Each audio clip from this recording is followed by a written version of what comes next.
وأقيموا الصلاة وآتوا الزكاة وما تقدموا لأنفسكم من خير تجدوا عند الله إن الله بما تعملون بصير.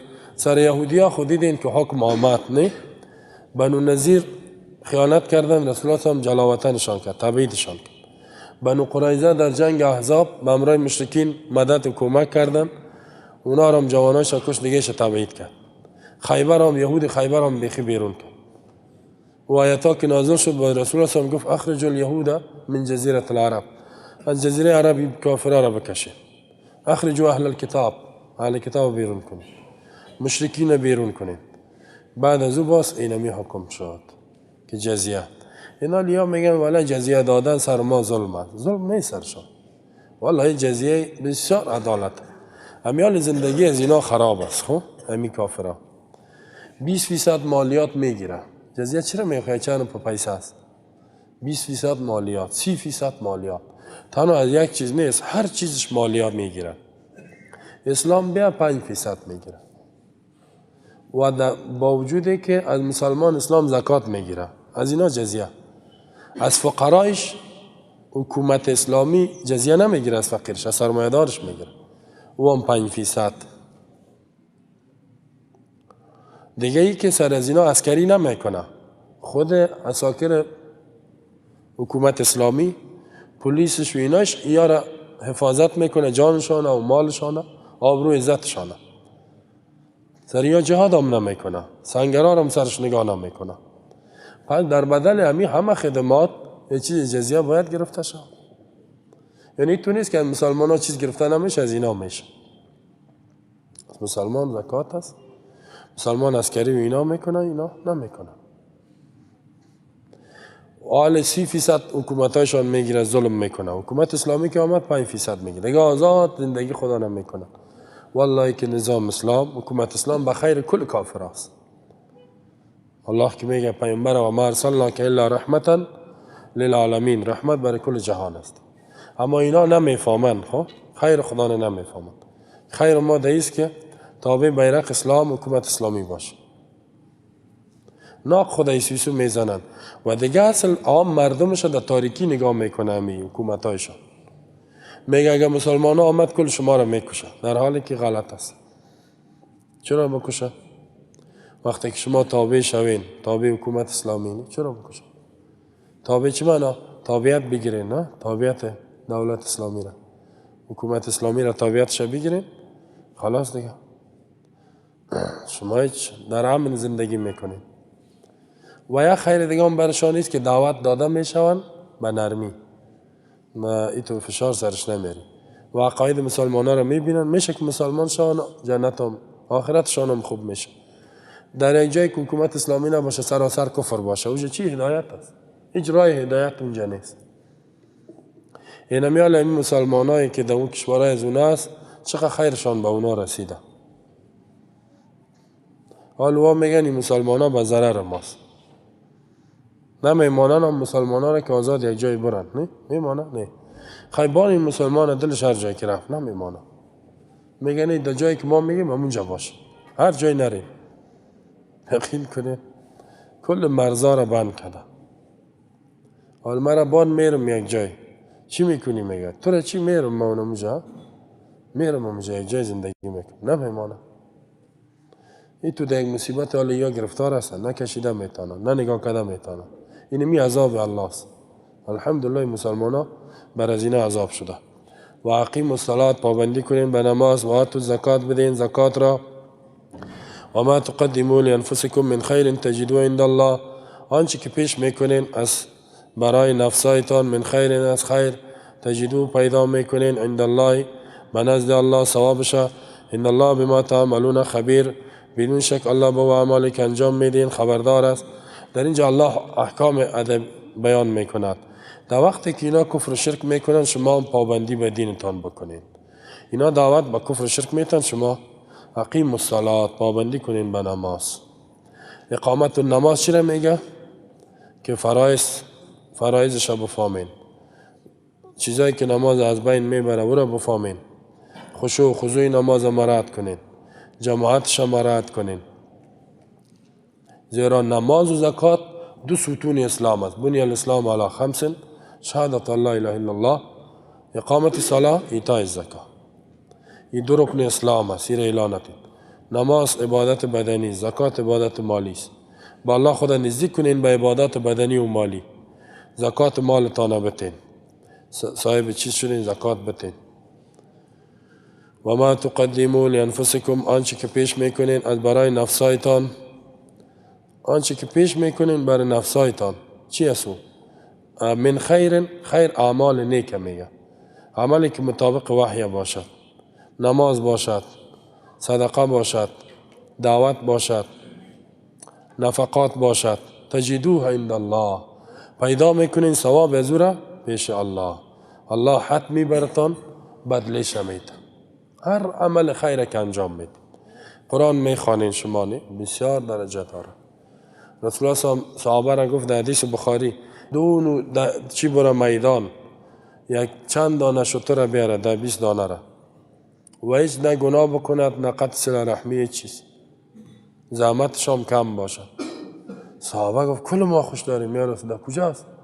یا رسول الله در کجاست همین که ما بریم؟ پیامبر گفت آیا که از شما ناتوان است که در مسجد بره چند آیت معنایش یاد بگیره، علم بخونه یا تلاوت بکنه در مسجد که از شترهای سرخ کرده ثوابش بالا. در هر آیت صحابه دویدن به طرف مسجد. خب یک قدر ثواب داره، بسیار درجه داره. ما در دنیا می احساس میکنیم الحمدلله، در آخرت خب هست. ایمان داریم ما شما.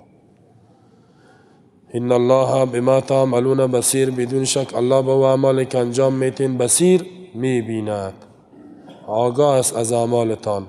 پس جزایتان در روز قیامت میتست، یا پاداش مکافات و یا جزای آتش اگر بد کرده. الله اعمال شما را میبینه به چشمان خود. چشمان داره الله، کیف ما یلیق فی شأنه. بصیر است، لیس کمثله شیء، مثل ما شما نه. کمی تو 2 دانه چشمک خورد، تو نه. الله میبیند، چشم دارد، کیف ما یلیق فی شأنه. کشتی نوح علیه السلام الله میگه تجری باعیننا، زیر چشمان ما روان بود. و القیت علیک محبتا منی ولتصنع علی عینی، در زیر چشم ما الله میگه تربیت شو. موسی را میگه کسی از صفت بصیر الله انکار کند خطرناک است، از قرآن منکر میشه. پس در اینجا الله متعال ما شما را این احکام بیان کرد که به این احکام عمل بکنین. وقالوا لن يدخل الجنة إلا من كان هودا أو نصارى تلك أمانيهم قل هاتوا برهانكم إن كنتم صادقين بلى من أسلم وجهه لله وهو محسن فله أجره عند ربه ولا خوف عليهم ولا هم يحزنون. در اینجا الله متعال این را می فرماید که این یهودیای بیدین دعوا میکنن که جنت فقط بر ماست، هیچ کس در جنت نمیره غیر از ما. در اونجا خوی را بیان کرد که با کفر و شرک مردم دعوت میکنند. در اینجا دیگه قباحتشان نیست که جنت به خود منحصر کردن، با وجودی که کافر هستن میگه جنت میرم. قرآن قبول نداره، پیامبر قبول نداره، میگه میرم جنت. این چقدر خطرناکه. اعمالت کفری و خود جنتی هم بگویی نه. همیال بسیار مسلمان ها داریم هم قسمی هست نه، اعمالش کفری و شرکی است، میگه من جنت الفردوس میرم. چشماش پود شود که در آتش بره. این چقدر خطرناک است. جنتیستیم میگم. الله از این گمراهی نجات بده. سبب نزول از آیت این است که عبدالله بن عباس میگه که اهل نجران نصارا پیش رسول الله صلی الله آمد، گفت که وقتی که آمدن یهودیا در مدینه بود که یک دیگر دعوا کردن، پیش رسول الله صلی الله آمدن و باز گفتن که یهود نصارا را میگفت در این دین نیستی، نصارا یهود میگفت در این دین نیستی. او میگفت که ما در جنت میریم شما نمیرین، این گروپش میگفت ما میریم، هیچ کس دیگه نمیره. الله متعال سر هر دوش رد میکنه، میگه نه تو جنتیستی نه او. جنت برای قوم نیست، هر کسی عقیده و عملش مطابق وحی آسمانی است اونمو میره. رنگ و نجات اسلام نمیشناسه. و قالو میگوین امی یهود و نصارا لن يدخل الجنة هرگز داخل نمیشه در جنت الا من کان هودا، مگر کسی که یهودی باشد، او نصارا یا نصرانی باشد. سکنین از ظاهر قرآنی تو فهمیده میشه که یهود نصارای تو، یهود میگه که در جنت هیچ کس نمیره مگر یهود نصارا، نصارا میگه که در جنت هیچ کس نمیره مگر نصارا و یهود. اینطور نیست. در ظاهر می تو فهمیده میشه. اینطور نیست که یهودیا بگن که غیر از نصارا و ما دیگه کس نمیره. اینطور نیست. یهود میگه غیر از ما هیچ کس نمیره، نه نصارا میره نه مسلمان، نه بت پرست نه مشرک، فقط ما میریم در جنت. و نصارا میگه غیر از ما نه یهود در جنت میره نه مسلمان نه مشرک بت پرست، هیچ کس نمیره. یعنی هر کدام میشان جنت به خود اختصاص داد. یهود به خود اختصاص داد، نصارا به خود. تلک امانیهم، الله میگه اینمی خیالاتشان است، همین گپا خوابایشان از خواب میبینند، خیال است. آرزوهایشان است، نه آرزو یکم تا که میشینه خیال میزنه کجا میره خیال پلو، نه های در کجا میرسه. در امریکا رو هم تای میکنه و چند تا تعمیرها رو میخره و پس میاد، سعی میکنه کلش خیال است. نه یکم تا که شو خواه شوه همی تو وقت در واشنگتن دی سی میباشه. نه باز میگه بخیر دلم بود که همی تو نه فکر ما خراب کردی. نه من میگه امریکا رفته بودم یا خانه سایل داشتم فکر ما خراب کردی. همی خواب و خیالات است. قل هاتو برهانکم، الله میگه قل از برای زنا بگو ای محمد رسول الله، هاتو ائتونی بیاورین، برهانکم حجت قوی تان، دلیل منزله تان. برهان دلیل میگه که آسمانی باشد. با آن دعوایی که شما دارین ان کنتم صادقین، اگر شما رازگو هستین در ادعایتان که غیر از ما دیگه که از جنت نمیره، بیار دلیل. چی دلیل داری؟ از این برهان چی نمیگه؟ دلیل منزله آسمانی. در قرآن الله بیان کرده، در تورات بیان کرده، در انجیل بیان کرده، در کدام کتاب بیان کرده؟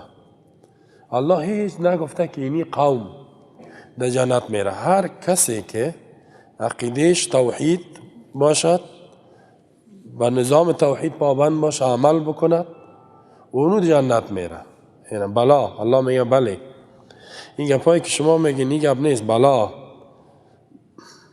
بلکه بله میگه من اسلم داخل میشود در جنت هر کسی که اسلم تابع بکند وجهه روی ذات خود را لله از برای الله، اسلم یعنی به صورت مخلصانه الله را عبادت بکند، خود منقاد بکند به حکم الله، و هو مؤمن در حالی که محسن باشد، ایمان داشته باشد، متبع انبیا باشد، خصوصا خاتم النبیین، فله اجر عند ربی، از برای ازی ثوابش از پیش ربش، ولا خوف علیهم ولا هم یحزنون، نمی باشد ترس از برای اینا در روز قیامت و نه غمگین می شوند از چیزایی که در دنیا ماندگی است.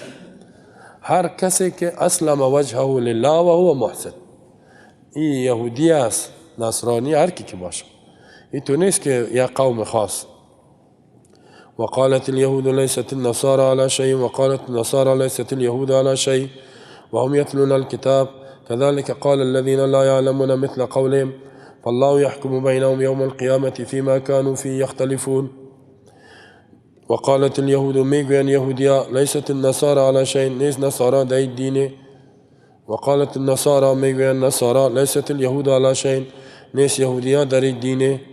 وهم يتلون الكتاب در حال که اینا کتاب الله را میخوانند.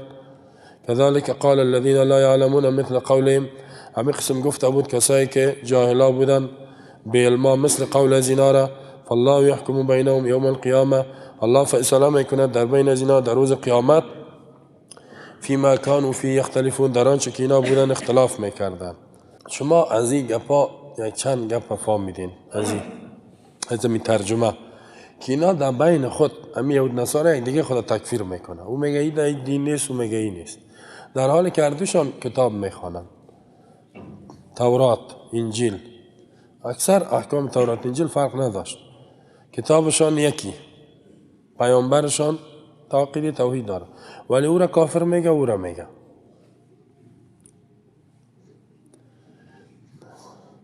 حال در مسلمان هم میطور است، نه؟ یکیش دیگه خود تکفیر میکنه، در حالی که قرآن در بین نشانه است. نه؟ یک گروه مسلمان ها دیگر را تکفیر میکنه، او دیگر را تکفیر میکنه. این بسیار است، نامایشان نمیگیرم دیگه. تکفیر میکنن، ولی بعضش به حق است بعضش نیست. بعضش به ناحق تکفیر میکنن. میگه هر کسی اینی مذهب قبول نداره کافر است. خلاص ایتو میگه اینی مذهب، اینی عقیده را نداره کافر است، تکفیر میکنه. اینی چند تا امام معصوم میگه خوب نمیگه کافر است. و دیگرها میگن که اگر اینی را قبول نداره کافر است. مثلا طریقه ها میگن دمی 4 طریقه که در یک شام نبودی کافر است. نقشبندیه و نقشبندی، چشتیه شریف و سهروردیه شریف و قادریه و غفوریه، اینا میگه اینا ما دانشان شنیدیم دمی 4 طریقه در یکش نباشی کافر است. بعضی میگه در 4 مذهب نباشه کافر است. میگه یا نه از مذهب بیرون است برو، میگه و یهود است. اگر پرسانشان کنی 4 مذهب کی پیدا شد، کلان علما میگن شاه ولی الله دهلوی میگه در قرن 4 مذهب گرایش به مذهب در قرن 400 سال بعد از رسول الله صلی الله علیه و 400 سال بعد مذهب پیدا شد. این مسلمانایی که 400 سال پیش زندگی میکرد در یکی از اینا نبود، اونا چطور تیر شدن؟ صحابه ائمه می 4 مذهب خو در قرن 2 یا قرن اول اینا چی شدن؟ این در قرن 2 امام ابو حنیفه رحمه الله نگاه سن از کلش کلان است. در سال 80 هجری پیدا شد. خود تا یک 20 سال علم کرده چیزی را نمیفهمید. بعد از او یک ذره وقت علم بود. در قرن 2 علم یاد گرفت، یکم گپا گفت. در قرن 2 در 150 وفات کرده است. خو اینال و دیگه امام مالک بعد از امام شافعی بعد از امام احمد بخی. امام شافعی وقت پیدا شد که امام ابو حنیفه وفات کرد. بعضی میگه در روز وفاتش پیدا شد. خب اینال پیش از اینا صحابه بودن، صحابه که الله نعمتها و جنتها را به اونا وعده داده. اونا در این مذهب نبودن. مسلمان بودن یا نه؟ نه بگو. میگه بودن، نه گفتن نمیتونه. خیر ما مثل همون مسلمان هستیم، ما هم مثل همون هستیم. چی میگی؟ نه میگه شما شده نمیتونید. چرا نمیتونید؟ میتونیم، ما مثل همون هستیم. طریقه ها که پیدا شد بعد از قرن 6 آید در قرن 7 آخرای قرن 600 سال بعد. حالا ما طریقه چیست؟ نقشبندی چیز میگه ذکر است، خانقاه. حالا رسول الله هم خانقاه داشت، یه جای جدا مسجد بود. ذکر پیامبر هم طریقش بیان کرده یا نکرده؟ بگو. اگر کرده چی ضرورت است به این طریقای دیگه؟ اگر نکرده تو چرا این طریقه نو پیدا کردی؟ چرا نامت نقشبندیه و چشتیه و گپا ماندی؟ پس اینا یک بچه رقیق کنین، یک مولوی بود، یک تا آمده بود گفته بود در کدام طریقه است؟ شاه آمده بود، جوان بچه بود، مولوی عقیده صحیح بود، شرایط هم صنف 2 بود صنف 3 بود میخواد. این گفته بود که در عقیده ما قرآن است حدیث است، در کدام مذهب هستی؟ گفته مذهب ما مذهب رسول الله صلی الله علیه و نه در این طریقه های ذکر. گفته این طریقه را نه خوش ندارم نمیشناسم خراب هستم. گفته بود فهمیدم. دیگه شو به عیس میمان میاد، شو میخیزه ایره میکشه در خواب یقین کنی. و گفته بود تو کافر هستی. زیاد از صوفی های در بین خود که میشینن دیگر را مسلمان نمیگن. این فتنه کدام فتنه بود؟ فتنه یهود نصارا بود. حالا در این امت سرایت کردگی است. و قالت اليهود میگوین یهودیا. چی میگوین یهودیا؟ لیست النصارى علی شیء، نیست نصارا در هیچ دینه. چرا نیست؟ به خاطر که اینا میگن ما عیسی را قبول نداریم و نصارا که هست میگه اینا سه خدا میگن و عیسی را خدا جور کردن، یا کافر هستن. و قالت النصارى و میگوین نصارا لیست اليهود علی شیء، نیست یهود در هیچ دینه، یهود در هیچ دینه نیست. و هم یتلون الکتاب، در حالی که اینا کتاب میخوانند، تورات میخوانند که چی است؟ یعنی یهود هم تورات میخوانن، نصارا هم انجیل میخوانن. و یکیش دیگه خود تکفیر میکنه، در حالی که اردوش کافر است. اردوش چی است؟ خود مسلمان میگفتن، در حالی که اردوش قرآن قبول ندارد، سنت رسول الله صلی الله علیه و قبول ندارد. كذلك قال الذين لا يعلمون مثل قولهم. همین قسم میگفت مشرکی، قال الذين میگفتن کسایی که لا يعلمون جاهل بودن مثل قول از اینا را. کوکیس مشرکین عرب چی میگفتن؟ لیس محمد علی شیء، محمد در دینی نیست هیچ. این از پیش خود گپای نو آورده. یعنی مشرکین رسول الله صلی الله علیه و تکفیر میکردن، میگفتن این بیدین است. صابی میگفتن، صابی شده. صابی یعنی دین ایلا کرده، بیدین شده. الله میفرماید که فالله یحکم بینهم، الله فیصله میکنه در بین از اینا یوم القیامت، در روز قیامت، فیما کانوا فیه یختلفون، در آنچه که اینا اختلاف کردن.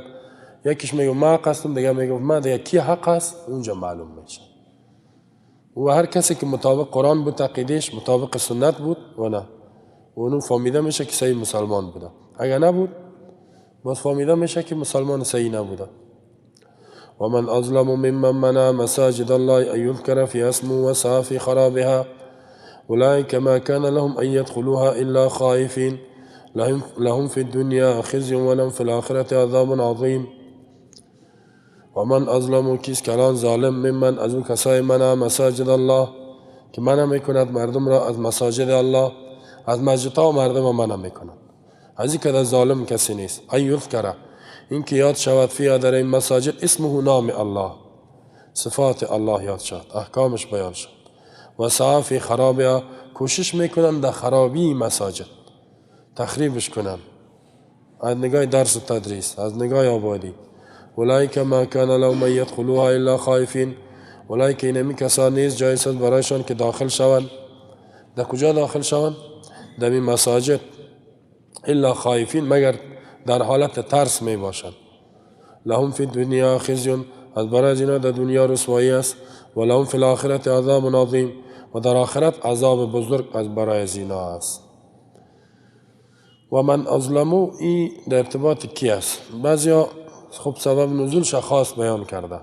مشرکین مکه مسلمان ها را از حج عمره مانع شدن، از مسجد الحرام منع کردن در صلح حدیبیه. الله متعال آیت روان کرد، از این که کافر گفت کلان کسی نیست که از مسجد مردم را منع کنه. و کوشش در خرابیش کی که عقیده توحید بیان نشه، اعمال مطابق قرآن بیان نشه، حق گفته نشه، اونمو خراب است. مسجد باشه کسی در بینش نباشه، این بسیار خطرناک. یا بیخی تخریبش میکنن مسجد ها را. حالا خب شما میبینیم که مسجد بیخی تخریب میکنن و این که قرآن نمیمانه، این خود زیاد است. قرآن بیان نمیمانه در اکثر کشورهای اسلامی. قرآن صحیح بیان کردن نمیمانه. میگه مطابق میل ما تفسیر بکن.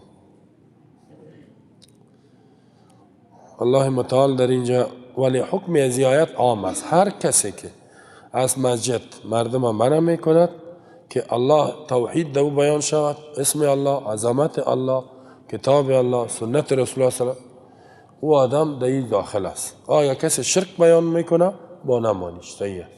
یکم تا میان مثلا امی صوفیا بعضش گمراست، نه خوب هم در بینش هست، اکثریت از این خوب نیست. میگن ما میم مولوی صاحب میجا یک مجلس میگیریم و یکم نعت شریف میخوانیم. نه نعت شریف که شروع کرد با دو شرکیات گفته میره، فلانی تو کرد و تو کرد. در یک مراقبه میگه یک سیب از جنت آورد، در یک مراقبه سرطا کرد، سیب از جنت آورد. دیگه امشب رفته بود که خداوند صحبت کرد، یک پیر چیز شدید مواز شه، مرید از خلیفه است، میگم مقتدی خدا، میگم مرید خدا. امشب میگم من رفتم پیش الله در زیر عرشش گپ زدم، یکم گپا را با ما گفتم خوی گپا خاص با ما باشه، با کلشان نمیگم، اما خاص مریدا را برش میگم. پس آمدم همین تو قسم میکنم. بازمی یه شیخ ما هست، یک شیخی که حدیث درس میته پنجشنبه، همون گفت، همون باید پرسانشم کردم، میگه خب شیخ پیر صاحب میگه رفته بودیم؟ میگه رفتم. به آسمان ها رفتم. میگه چی کردی؟ میگه آسمان اول، دوم، سوم، کلش. پس آمد یا بسیار خوب. یا هم خوب گپایش گوش میکن. این تو مردم های است. اگه این تو قصار کردن نه تو این گپا باز میشه منشان کنم. ولی اگه از توحید ما نمیمانه کسی را بیان حق نمیمانه اونو در آیت داخل میشه. توجه شدید؟ و من ازلمو کیست کلان ظالم من از او کسای منع مساجد الله. اینجا الله من استفهام انکاری است، یعنی که اشکده باشه که از مساجد الله مردم منع نکنید. ان یذکر فی اسمه، این که یاد شود فی هذه مساجد اسمه، اسم الله، اسم صفت هم شامل میشه، عظمت الله، قوانین الله، دستور الله بیان شود. اولئک اینمی کسایی که کار میکنن ما کان لهم ان یدخلوها الا خائفین، جایز نیست برایشان که در مساجد داخل شوند مگر خائفین. چی معنا؟ این جمله خبری است با معنای انشاست، یعنی مشرکین نمانین که در مساجد داخل شوند. مشرک یک معنا. دوم معنایی است که الله خبر میده، بشارت است که تو وقتی میای که اینا در مسجد حرام داخل شدن نمیتونن. و همون تو هم شد وقتی که رسول الله صلی الله علیه و مکه را فتح کرد، باز حضرت علی را روان کرد و فعلان کو که الا خبردار لا یحج بعد عام مشرکون، بعد از این سال دیگه یک مشرک حج کردن نمیتونه و در مسجد حرام داخل شدن نمیتونه. یا ایها الذین آمنوا انما المشرکون نجس فلا یقربوا المسجد الحرام، ای مؤمنین مشرکین نجس است نزدیک نشوند در مسجد الحرام بعد عامهم هذا، بعد از این سال دیگه داخل نشد. این می آیت که نازل شد رسول الله صلی الله علیه و اعلان کرد. و با وجودی که عقیده شرکی داشتن، حج میکردن، طواف میکردن، رسول الله صلی الله علیه و منشان کرد. چرا منع کرد؟ زیرا شرک میکردن و شرک مسجد پاک باشه از مشرک. مشرک کافر در مسجد داخل نشه. در این اختلاف است که اگر تو بیا کافر و اگر میاد گپ حق گوش کند خیر است. دیگه ای تو بگوی ما میخوایم بشنوم، نه بیاید، ولی با قوت و نیرو آمده نمیتونه، قوت نداشته باشه. لهم فی دنیا خزیون، از برای از اینا در دنیا رسوایی است. فی دنیا، در دنیا رسوایی است که عذاب میته، الله اینا رو رسوا میسازه. ولهم فی الاخرت عذاب عظیم، از برای از اینا در آخرت عذاب بزرگ است.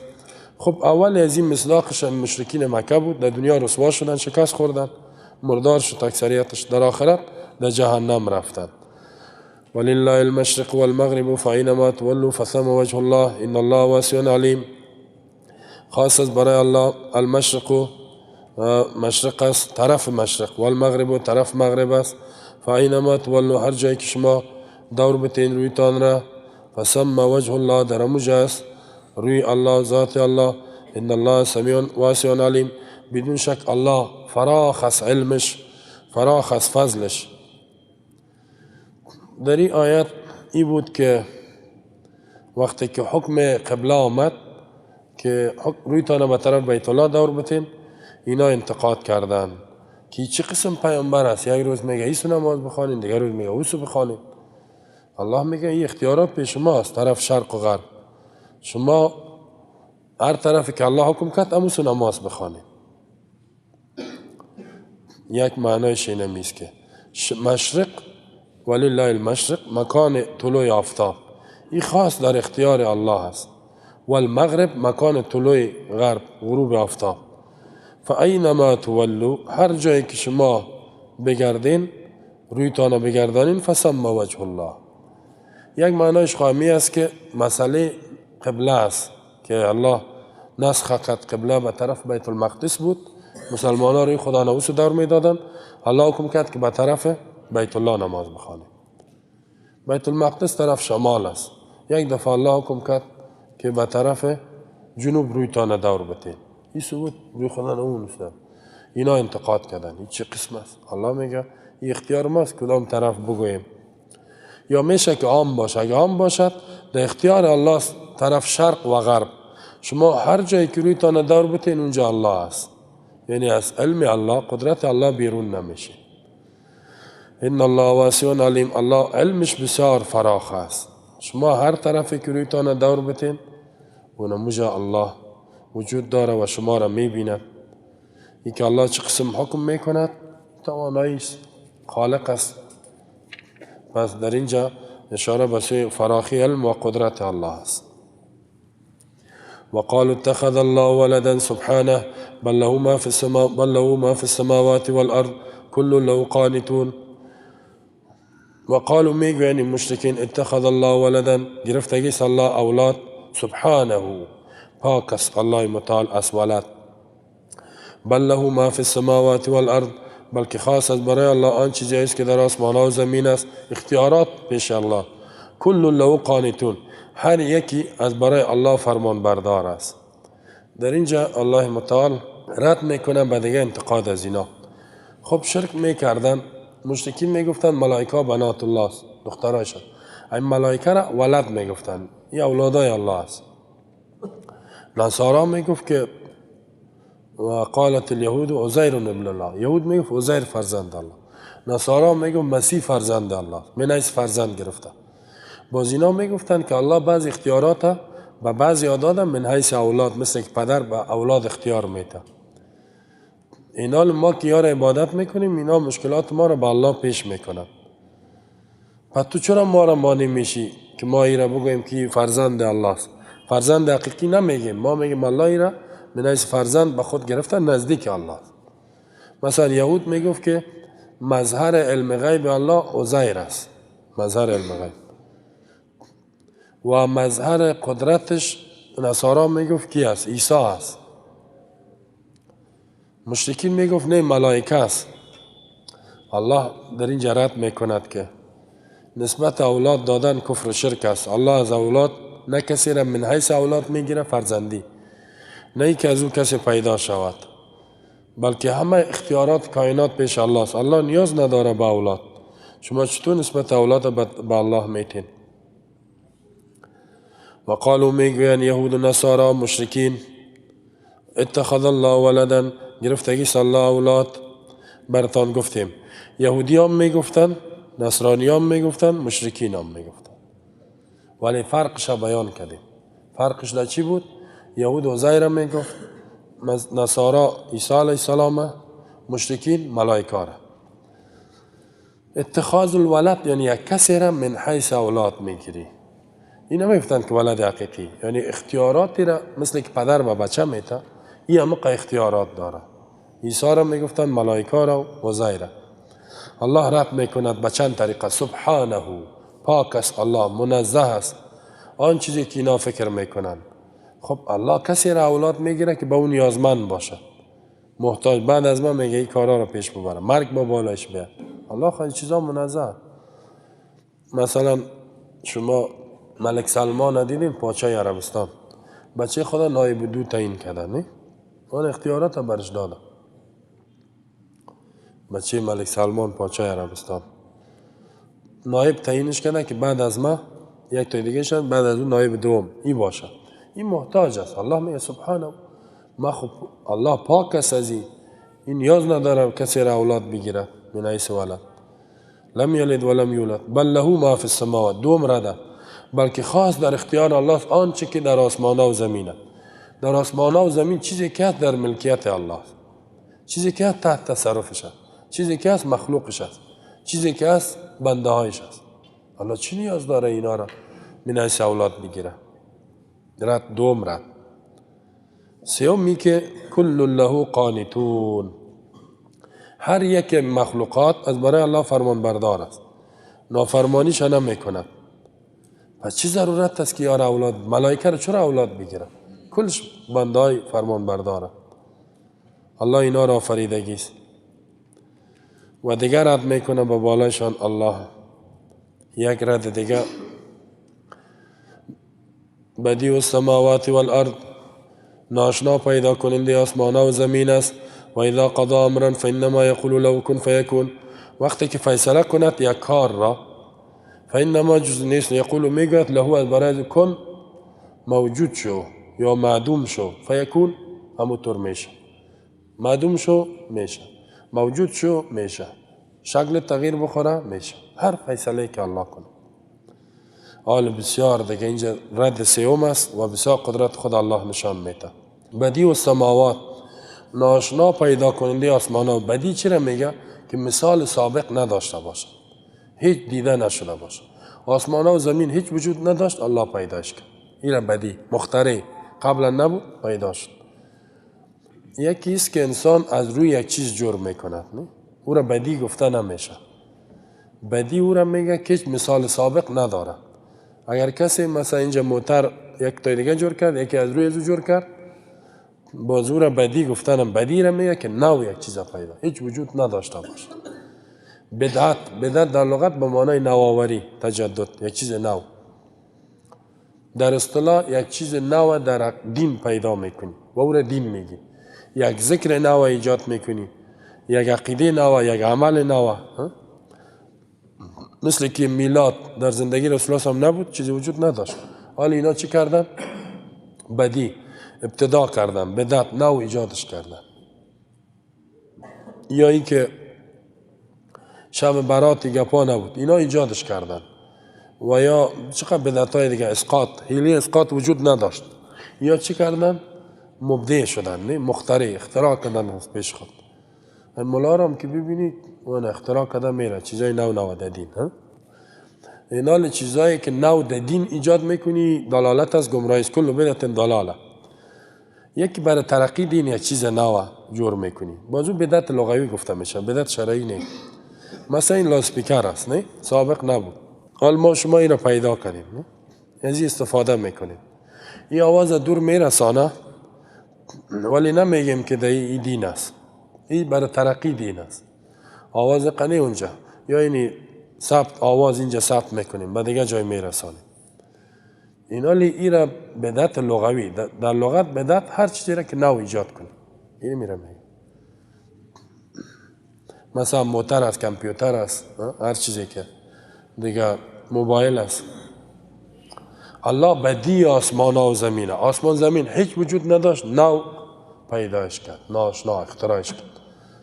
و اذا قضا امرا، وقتی که فیصله کند الله یک کاری را الله قضا به معنای اراده کند، ایجاد یک چیز را که چیز موجود شود، یا ای که معدوم شود، یا ای که شکلش تغییر بخورد، انما یقول فانما، جزی نیست الله میگوید برش کن موجود شو فیکون. الله فقط اینم قدر میگه که کن، بس دیگه همونطور میشه. حکم الله در قرآن میگه و ما امرنا الا کلمح البصر، امر ما نیست مگر مثل پلک چشم، او هو اقرب، یا از پلک چشم هم کده بسیار تیز است امر الله. هم اراده کت امی تو شو میشه. مثلا ما شما یک چند مثالش در قرآن است. آسمان و زمین وجود نداشت، الله آسمان را گفت قالت ائتیا طوعا او کرها، بین به خوشحالی یا به زور. چطور میکنین؟ جور میشین به خوشحالی یا به زور؟ قالت اتینا طائعین، تم به خوشحالی جور میشین. آسمان را فقضاهن سبع سماوات، زمین هم پیدا کرد. زمین آب نداشت، زمین گفت که آب تا بیرون کو، آسمان گفت باران، آنه پیدا شد. ما و شما وجود نداشتیم، الله مرا گفت اینجا شما را مرد پیدا شده فلان جا این آمدیم. حالا حکم کرده که دینی وقت بمریم، حالا گفته میتونم که نه نمیمرم، نه. چند حکم، یک حکم دیگه در اینجا تیر شد. ولقد علمتم الذين اعتدوا منكم في السبت فقلنا لهم كونوا قردة خاسئين. کسایی که در روز شنبه یهودیان تجاوز کردن، شکار ماهی را کردن، الله چی میگه برشان؟ کونو، شوین قردتن، شادی، خاسئین، ذلیل. کلگی شادی شد، یعنی شکلش تغییر خورد. گفت شکل تغییر بخوره، تغییر خورد. بسیاری انسان ها را دگام روایت های اسرائیلی الله گفته سنگ شوین، سنگ شده، تو سنگ ماند. آتش در میته. ابراهیم علیه السلام که انداخت برای آتش، الله چی گفت؟ کونی بردن، شو سرد و سلام علیه. آتش سوختانده تانست؟ نه. الله کونی بردن، کونو قردتن خاصی. این حکم تکوینی است. اراده یک چیز کرد، بعضی میگه که اراده کرد میشه، حاجت کن نیست، ولی الله میگه نه کن، میگه امر میکنه. که میگفت موجود شو خلاص، در سورت قصص ما شما خواندیم و نريد ان نمن على الذين استضعفوا، اراده کردیم که احسان کنیم به مردمایی که ضعیف شده بودن، ظلم سرشان شده بود. و نجعلهم ائمه و نجعلهم الوارثین، خواستیم که اینا را امام مقتدای دین بگردانیم، وارث زمین مصر. الله حکم کرد که موسی پیدا شود، خلاص دیگه پیدا شد. حکم کرد کسی را کشته نتانست. حکم کرد در خانه فرعون کلان شود با وجودی که دشمنش بود، شد. حکم کرد که فرعون غرق شود، شد. عین بحر موسی علیه السلام تیر شد، بحر گفت غرق نکنی موسی را، نکرد، تیر شد. عین بحر فرعون که آمد غرقش کرد. یعنی را حکمت اقدر الله قوت داره. این تو ذات پر قدرت است. مخلوق به الله میرسه، مخلوق صفر است. چیه؟ هیچ. ما و شما هم رئیس جمهورای دنیا، کل ما همین پیشابش بند شوم میمره. اگر جاری هم باشه باول غایت شام میمره. در دو صورت پیش الله هیچ چیز نیست. الله تو پر. وقتی که الله تو قوی ذاته، حاجت خود از کی بخوایم؟ از الله. مشکلات خود از کی بخوایم؟ رزق از کی بخوایم؟ اولاد از کی بخوایم؟ حکومت اسلامی از کی بخوایم؟ تمام نعمتها از الله باید بخوایم. الله را باید بشناسیم. اقدر قوت داره، اقدر قدرت داره. مردم الله را مانده در قبرها و زیارتها خود زده رایستن، مرده توبه. و بیچاره در زندگی خود چیز کرده نمیتونست، حالی که مرده میگه از کرامات سخی جان کور بینا میشه. شعر میخوانه. یک نعت شریف همی است، نعت بخوان. روز نوروز از خدا جان جنده بالا میشه، از کرامات سخی جان کور بینا می. این کلمات شرکی است، نامش مانده نعت شریف. یک مولوی بود میگفت از ساز کرده نعت جرمش بالاست. نعت بخاطری که در نعت شرکیات بیان میشه، در ساز مردم میفهمن این گناه است. ایره گناه نمیگه، هیچ گریان میکنن، چشمای خدا را پاک میکنن. نعتخوان مزار کی بود؟ میر فخرالدین آقا. چی شرکیاتی بیان کرده؟ مردم چقدر گریان میکرد؟ علی را میگفت در بامیان آمد، بند امیر بسته کرد. چی کارا کرد با بامیان؟ دیگه میگه اژدها سرش خیز زد، وقتی که پف میکرد سر ازی گل میامد. مردم ایران ما توی گفا با مردم دیگه گریان کرده. یک هو است، گریان است. این کفریات گفتارای، شرکیات گفتارای مردم گریان داره. به می خاطر نعت شریف نه بسیار خطرناک. نعت شریفه وش کده باشین، یک موحد اگه باشه خوب، کسی عقیده شرکی داشته باشه بسیار خطرناک. آلی کسیتای امی میر فخرالدین کی جمع کنه چیزایی گفت. هر روز صبح دیو تلا که بری بران ماندگی سره گوش هم میکنن، باید دقیقه گریان میکنن میرن. اولیای خدا و دوستای خدا همیشه صفت مخلوق است، دنات هیچ صفت خالق نیست. همیال اگه من در این باره گپ دیم کم گپ زدم، میگم خسته نشید. در صفت خالق که الله در قرآن میگه قل لو كان البحر مدادا لكلمات رب، اگر بحر کلش سیاهی شود برای معلومات رب، صفات رب، و دیگه و من بعد 7 ابحر، 7 بحر دیگه بیاد. و شجرت و اقلام، درختها کلش قلم شد، نوشته کنن قلم خلاص میشه، رنگ خلاص میشه، صفات الله میمانه.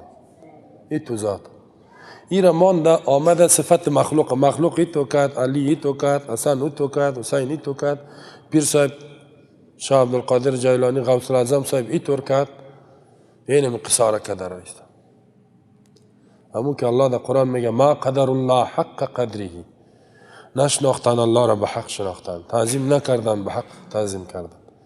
والارض جمیعا قبضته، زمین تمامش در یک دست الله. و السماوات مطویات بیمینی، آسمانا کلش جمع میشه در یک دست راست الله. آسمانا را در یک دست خود.